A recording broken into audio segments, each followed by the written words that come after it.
haven't seen you since the new year began. I was in Shawnee at Emmanuel last Sunday, and Ray was preaching here, and so I'm seeing you for the new year for the first time, so Happy New Year. And for the next 12 weeks, something like that, we're going to be looking at the book of Joshua. So those of you who've been around a while, I've been interim, this is the third time, but I've done a January Bible study here every year. Now, we modified it here and there, like I did a summer thing when I think Hans was on a sabbatical, so we did it in the summer. But we've done some sort of Bible study, usually in January, every year for many years. I can't even remember the first year, 15 more or more than that. And so we're going to do that again this year. But we're doing it on Sunday mornings, not a Sunday morning through a Wednesday night sort of format. So like 12 sermons from Joshua. This morning is Joshua chapter 1, all of chapter 1. That'll be today. So as we're thinking about the book of Joshua, I'm not really going to do much of an introduction, but I am going to say that when we open up to Joshua chapter 1, verse 1, we find ourselves in the middle of a story. It's not the beginning of a story. It's not the end of a story. It's the middle of a story. And it's a story that began really with Abraham and God calling him to leave his home, to take his immediate family, to go to a place that I'll show you. And he made certain promises to Abraham, but right at the top of the list was, I'll make you a great nation, and I will put that nation in a land that I will give to you and to them, your descendants. So Abraham responds to that call. He leaves his homeland. He becomes a wanderer. God's finally faithful to him. He gives him that descendant, Isaac. Took a few years, but finally he gives him Isaac, that descendant. Isaac has sons, Jacob and Esau. Jacob, of course, is the son through which this line, this promise will continue. And as we're following it through Genesis, things aren't happening easily or quickly, but you can see God is faithful in moving the promise forward. When we get to the end of Genesis, we've had a lot of things happen, namely the sons of Jacob, 12 of them. One of them, the younger one, had been sold into slavery in Egypt, and he has risen to a position of prominence. He's actually in charge of the grain distribution in a time of terrible famine. His brothers and his father were in danger of dying in this famine. They end up coming to Egypt to get grain, and he reconnects with them there and ends up bringing the whole family to Egypt, where they are able to survive the famine. And you think, wow, God's really taking care of them. Now I guess they're going to go right into the land that God promised to Abraham. And then you open to Exodus, and it's like 400 years later, and they're still in Egypt, but now they're slaves. And that's when God calls a man, Moses, to lead them up out of slavery. And finally, after more than 400 years in slavery, finally, he leads them out of slavery in Egypt and to Mount Sinai for a year. That's where God gives them the law. Here's what I expect of you. Here's what I'll do for you. Here's what you're going to do for me. Here's your obedience. Here are the commandments. And you think, okay, they're going to go right into the land now. God's going to keep his promise to Abraham about giving his descendants a land. And then those spies go in. 12 of them. Only 2 come back and say we can take the land. One of them, by the way, was Joshua and Caleb. And so as a result of their disobedience to go into the land at that time, they wander in the wilderness for 40 years. And now you expect that the great Moses will be the one who finally leads them into the land. And that's where we open Joshua chapter 1, verse 1. This book, this narrative, this story of Moses' death and Joshua becoming the leader and leading them into the land, which is what we'll see through these 24 chapters of Joshua, is a story of God's faithfulness. It's a story that God keeps his promises, God keeps his word. You can trust God. He is faithful.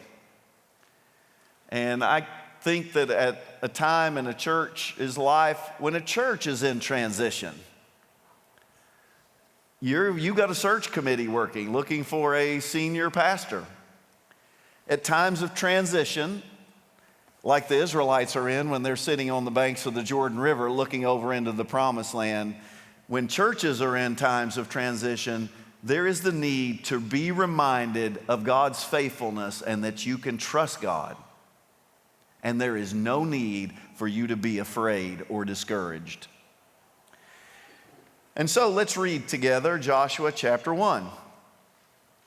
After the death of Moses, the Lord's servant, the Lord spoke to Joshua, son of Nun, Moses' assistant. Moses, my servant, is dead. Now you and all the people prepare to cross over the Jordan to the land I'm giving the Israelites. I have given you every place where the sole of your foot treads, just as I promised Moses.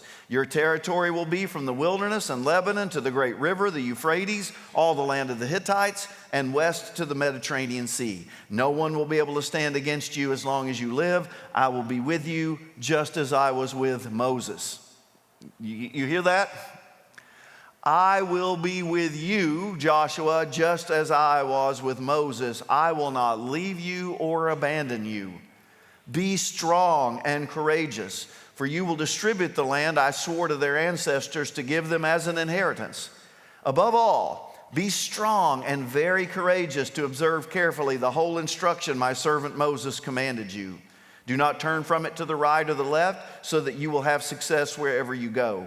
This book of instruction must not depart from your mouth. You are to meditate on it day and night so that you may carefully observe everything written in it. For then you will prosper and succeed in whatever you do. Haven't I commanded you? Be strong and courageous. Do not be afraid or discouraged, for the Lord your God is with you wherever you go. Verse 10. Then Joshua commanded the officers of the people, go through the camp, tell the people, get provisions ready for yourselves, for within 3 days you will be crossing the Jordan to go in and take possession of the land that the Lord your God is giving you to inherit. And Joshua said to the Reubenites, the Gadites, and half the tribe of Manasseh, so that's 2.5 of the 12, the Lord your God will give you rest, and he will give you this land. Your wives, dependents, and livestock may remain in the land Moses gave you on this side of the Jordan, that is the east side of the Jordan. But your best soldiers must cross over in battle formation ahead of your brothers and help them until the Lord gives your brothers rest as he has given you, and they too possess the land the Lord your God is giving them. You may then return to the land of your inheritance and take possession of what Moses, the Lord's servant, gave you on the east side of the Jordan. And they answered Joshua, everything you have commanded us we will do, and everywhere you send us we will go. We will obey you just as we obeyed Moses in everything. There was almost like a laughing emoji should go there. The thought that they had obeyed Moses and everything he commanded them, that's not quite the way Exodus, Leviticus, Numbers, Deuteronomy plays out, but we'll give them the benefit of the doubt here. Certainly the Lord your God will be with you as he was with Moses. Anyone who rebels against your order and does not obey your words and all that you command him will be put to death. Above all, be strong and courageous. And so the book of Joshua begins with a funeral. And after Moses died, and immediately then God is commissioning Joshua to be the one who will lead them into the land. So that's where we begin. God commissions Joshua to lead in those first 4 verses. Perhaps most importantly, as we talk about transitions, they are in the middle of a leadership transition. Moses is dead, and now Joshua must step up. So those are our 2 main characters that we're introduced to here in the beginning, and really we know them well already, especially Moses. I mean, we've talked about Moses a lot through the Christmas story because there's so much that points from Moses forward to Jesus, but it's worth thinking again about just how important Moses' leadership was and what a great leader he had been for Israel, going all the way back really to his birth story. I mean, he's born in Egypt, Jochebed and Amram, and there had been a decree by Pharaoh that all the male Jewish babies born must be killed immediately. And of course, the midwives didn't follow through with it, but that decree was in order. And in order to survive, his mother puts him in a little boat, a little ark, and sends him down the Nile, where he is discovered by Pharaoh's daughter. And so he is raised in the household of Pharaoh. He learns all the wisdom of Egypt. He makes connections there that will allow him to do well what God is already preparing him for, to be the one who leads the Israelites out of slavery in Egypt and to freedom. And then in chapter 3 of Exodus, God actually calls him to do that. That's the burning bush passage. And he's frightened, but God gives him his divine name. He tells him, tell Pharaoh that Yahweh sent you. And Yahweh means I am. But it's not just a statement of God's existence. It's not just telling God, I am, sent you. It's, I am with you.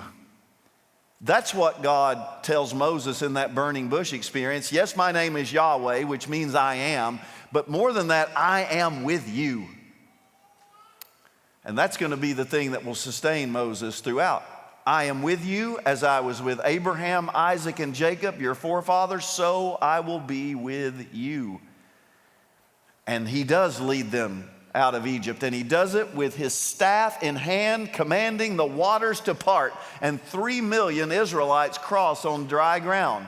That same staff in hand then commands the waters to close on Pharaoh's army so that they could escape freely.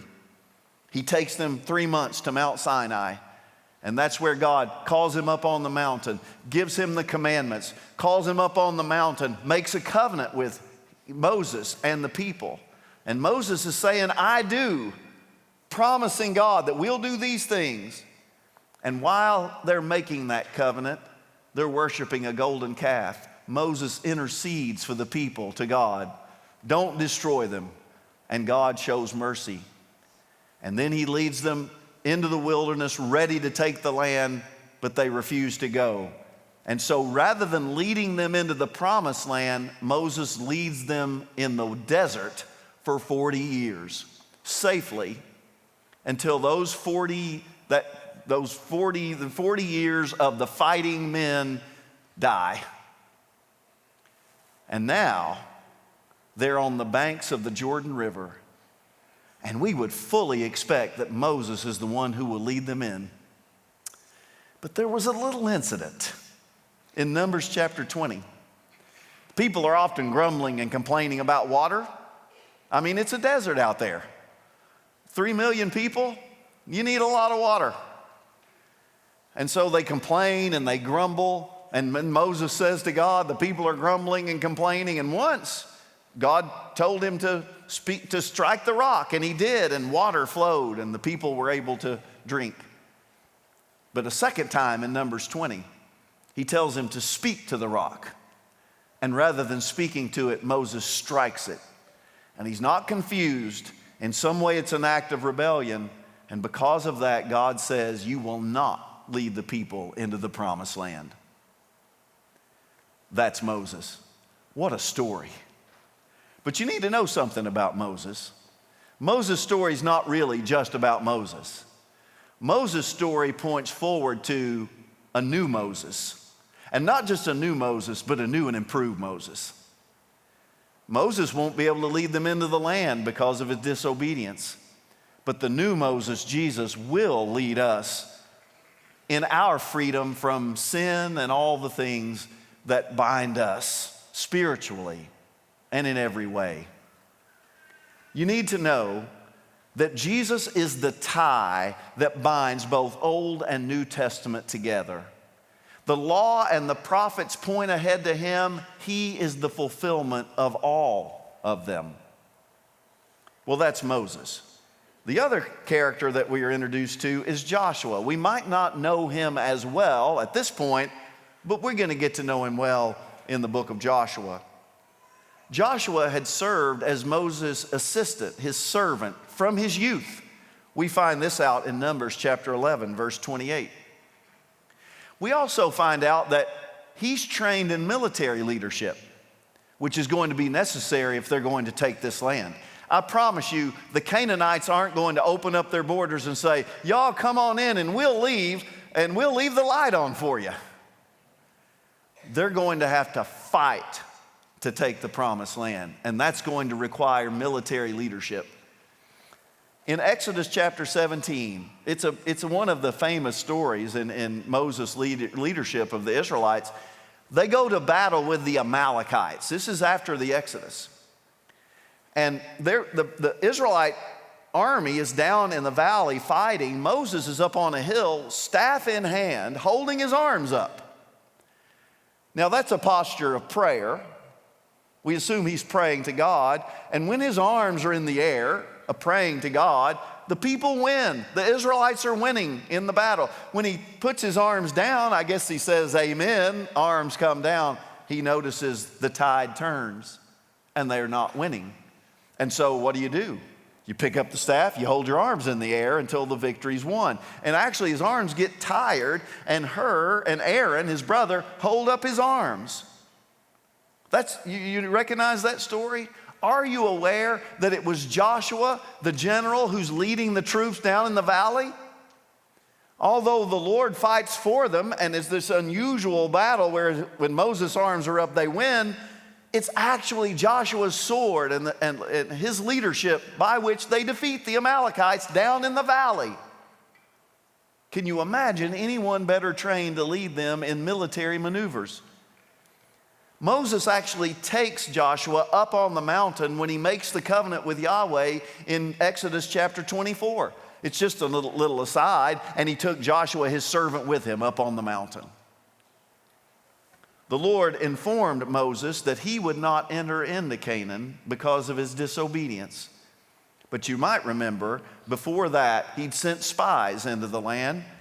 2 of them came back and said, we can take it, and one of them was Joshua and Caleb. We're going to see Caleb later in the story, but Joshua's really the focus. In fact, in Numbers chapter 27, verses 17 through 19, Moses had publicly, before all Israel, commissioned Joshua as his successor. Who could be better prepared? But there's something else you need to know about Joshua. He is a historical figure. He's going to lead the Israelites across the Jordan into the promised land. But Joshua points ahead to a new Joshua. Did I tell you that Jesus is the tie that binds together the Old and the New Testament? Did I mention that the law and the prophets point to him, and he ultimately is the fulfillment of all the law and prophets? And so a new Joshua is what we think about when I hear Joshua's story. This Joshua, whose Hebrew name is Yeshua. Do you know what Jesus, the Hebrew version of Jesus, is? Yeshua. They have the same name. It means Yahweh is salvation. Joshua will lead them into the promised land, a physical location in a particular time and place. But Yeshua, Jesus, will lead all creation into a new future, one that transcends a particular land, time, and space, an eternal promised land. Joshua points ahead to the new Joshua. The church father Origen argued that the book of Joshua does not so much indicate to us the deeds of the Son of None, as it represents for us the mysteries of Jesus the Lord. He goes on. The Joshua we find in verse 1 looks ahead to Jesus, who conquers not with sword of bronze or chariot of fire, but with the word of God. Not then over Canaanite troops, but over our sins, the Canaanite within. Joshua will lead the Israelites into their promised rest in the promised land. Jesus will lead all creation into the promised rest. Not the kingdom of Israel, but the eternal kingdom of God. And so our story begins with the death of Moses and Yahweh's divine speech to Joshua. So God commissions Joshua to lead. Then God comforts Joshua with his presence. It's verses 5 through 9, and I would highlight here that his comforting Joshua begins and ends with the promise of his presence. Look in verse 5, no one will be able to stand against you as long as you live. I will be with you just as I was with Moses. Now, when you're following in the footsteps of Moses, you're going to need to know that the Lord is with you just as he had been with Moses. And so here at the beginning, after he's commissioned Joshua to lead, now we hear him comforting Joshua by saying, I will be with you just as I was with Moses. And then look at verse 9. I've commanded you, be strong and courageous, don't be afraid or discouraged, for the Lord your God is with you wherever you go. His comfort of Joshua begins and ends with his promise of his presence. Nowhere in this text do we see Joshua saying, I don't think I'm really prepared for this. I don't think I'm really equipped. I don't speak very well, or people won't know who I am, or the kinds of things that maybe Moses had said when God called him. Joshua's in a very different situation. Joshua can't really say, I don't know if I'm ready for this. I don't know if I'm prepared. God's been preparing him for many years. But can't you imagine that he would have some uncertainties about his ability to lead them into the land? And the thing he needed to know in the midst of whatever uncertainties he might have is that the Lord, his God, was with him wherever he would go. It's the promise of God's presence. He had already promised him that in Deuteronomy chapter 31, verse 23. The Lord commissioned Joshua, son of Nun, be strong and courageous, for you will bring the Israelites into the land I swore to them, and I will be with you. He had told the Israelites this. If you look in that same Deuteronomy 31, verse 6, be strong and courageous, don't be terrified or afraid of them, that is the people who are in Canaan, the promised land. For the Lord your God is the one who will go with you. He will not leave you or abandon you. And it's the very thing that he promised Moses when Moses showed his reluctance to lead. My name is Yahweh, I am with you. The text never says that Joshua is afraid, terrified. And yet 3 times, verse 6, verse 7, verse 9, we hear the Lord telling him, be strong and courageous. Do not be afraid or discouraged, for I am with you. It is the promise that he should not be afraid or discouraged. He can be strong and courageous. Now, why would he need to hear that? Why would he be fearful? Well, for one thing, he's got some pretty big sandals to fill. You think about following a legend, it's hard to follow a legend. I mean, that's probably harder than coming along after people have been struggling for a while. I mean, I think back, I remember Barry Switzer days at OU. Now, I'm a Kentuckian, but I mean, I'm aware. Those were pretty good days for OU football. As I recall, I mean, I was in Texas at the time, but as I recall, OU kind of struggled in the years after Barry Switzer. Going through a number of coaches, not winning like they've been accustomed to winning. I mean, those were some big coaching shoes to fill, wouldn't you say? And then Bob Stoops came along. He just happened to come to Oklahoma the same year I did. Now, I'm still going. He's retired. But you'd have to say, I mean, I assume there's some Sooner fans here.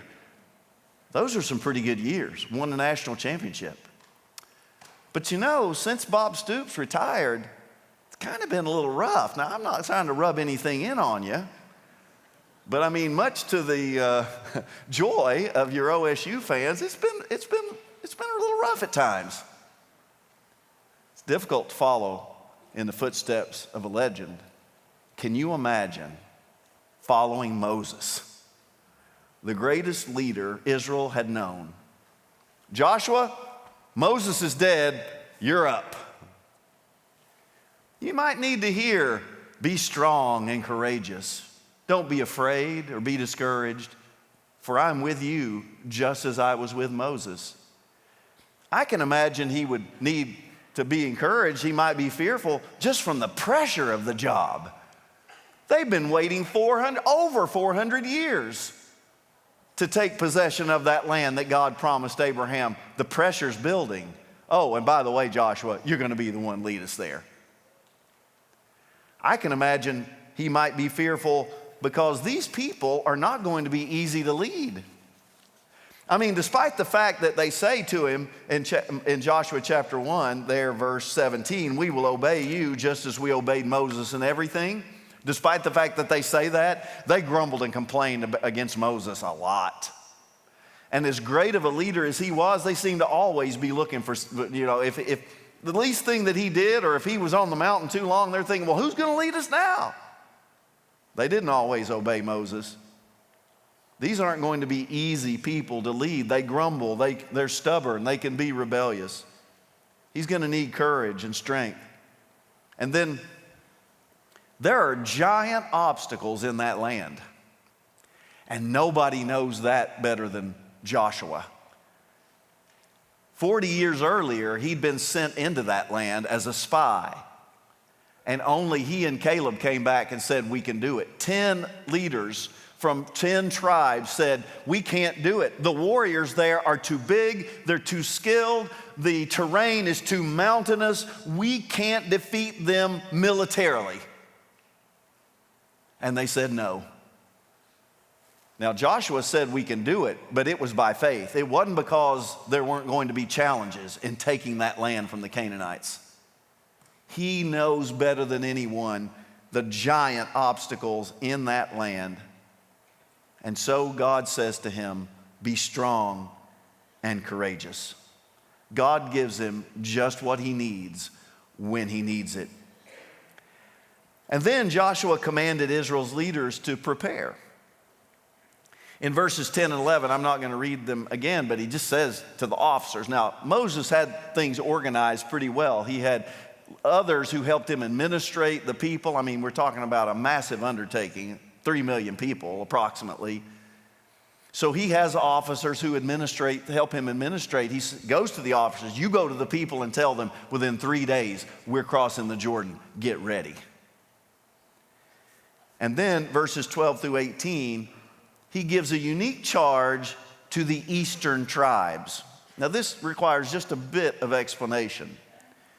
Earlier we find out in Numbers 21 that Moses had actually led the Israelites to defeat 2 Amorite kings, Sihon and Og. You find this in Numbers 21. That was on the eastern shore of the Jordan. That's not in the promised land. Now you can see it from there, but it wasn't the promised land. It's on the eastern side of the Jordan. Well, 2 tribes, Reuben and Gad, the Reubenites and the Gadites, that's 2 of Jacob's sons, asked if they could actually have that land east of the Jordan. And half of the tribe of Manasseh asked to live there. And Moses had made agreement with them, yes, you can live here on the eastern shore. So as they stand here now, looking across the Jordan, Reubenites, Gadites, half tribe of Manasseh, we'll call them East Manasseh, they're already in their land. And they don't have to fight. They're good. They found their rest. Did you see that language in verse 13? The Lord your God will give you rest. That's the way of referring to when you enter into the land. When you have taken full possession of the land, you will have your rest. Cessation of movement. They've been moving in the wilderness for 40 years. Cessation of fear. They will be in the land and they can rest in that land. But the 9.5 tribes that are going to be in actually the promised land, that land's going to have to be taken by military force. And so Joshua says, you 2.5 tribes, Reubenites, Gadites, half tribe Manasseh, you can't just settle down here and say, we're good, we'll see you boys later. You have to fight with your brothers in order to secure their land so that when they are in their rest, when they take their rest, then you can return to the eastern shore and you can find your rest. These tribes don't always get along. They're not always unified. If there was any hope that this was going to be a unified nation, Joshua knew that they would have to fight together. The Jordan could be a divider between those 2.5 tribes and the other 9.5. So Joshua says, you can't just find your rest. You're going to have to fight for your brothers. Do not be afraid. Do not be discouraged. Be strong and courageous. We're all given to fear. Some people overcome that fear better than others, but we all have anxieties. We all have fear. I know it because I experience anxiety and fear sometimes in my life. I know it because there are websites like uversion.com where people search for Bible verses, and every year they produce their top 10 passages that are searched on their website. And of like 31,000 verses in the Bible, Joshua 1:9 is always in the top 10. It was number 4 in 2024. And it'll even show you different nations and people searching from addresses in those nations, what verses they're looking up. In the UK, Joshua 1:9 was number 4. There's a number of nations, Brazil, Tanzania, several of them, where Joshua 1:9 was number 1 of over 31,000 verses. Why are so many people searching for a verse that says, have I not commanded you, be strong and courageous. Do not be afraid or discouraged, for the Lord your God is with you wherever you go. It's because we're given to fear and anxiety. Sometimes it's legitimate. Sometimes we face legitimate danger. And sometimes even that fear and anxiety can create adrenaline that helps you respond in a proper way. But most of our fear and anxiety is imagined threats. Threats that never actually come to pass. It's a paralyzing fear that keeps us from being everything that God has called us to be.